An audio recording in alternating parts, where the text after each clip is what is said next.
Hi, I'm Dan Crouse at the University of New Brunswick, and I'm excited to tell you about our new study that's just been published in Epidemiology.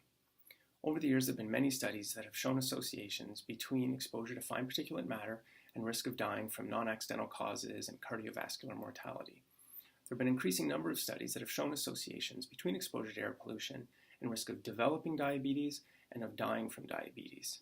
The challenge here is that diabetes is very rarely indicated as the primary cause of death on the death certificate, and researchers usually only consider the first cause of death, and therefore identifying situations where diabetes may have been a contributing cause is difficult.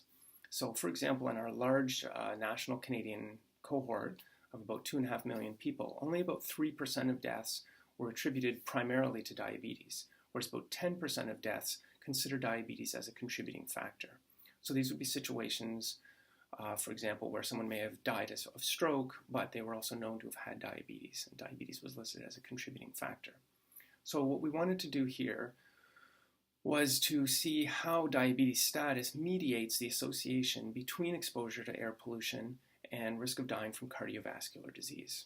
So we used a large National Canadian Cohort with about, as I said, about 2.5 million people located across the country, followed for 11 years, and we assigned to them estimates of exposure to fine particulate matter from satellite-derived estimates.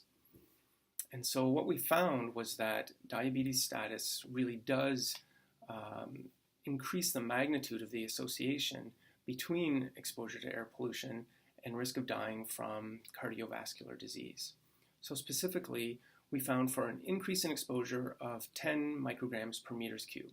So this is about the difference in exposure of, say, living in a rural area to living in a downtown of a big city. For that increase in exposure, we found about a 25% increased risk of dying from cardiovascular disease. This is among all subjects, and so this level of risk is consistent with our earlier studies and with studies that have been published elsewhere. However, when we consider those subjects who had any mention of diabetes on their death certificate, the level of risk increased to about 51%. So this was a doubling of risk. So essentially what this means is that diabetes status does seem to increase the susceptibility to the effects of exposure to air pollution, at least in the case of cardiovascular mortality. And it also means that studies that consider only the primary cause of death on the death certificate are largely underestimating the potential contribution of diabetes to the air pollution mortality association. I just wanted to acknowledge that several of my co-authors are members of the International Society for Environmental Epidemiology, and if you'd like to hear more about this study, please check it out.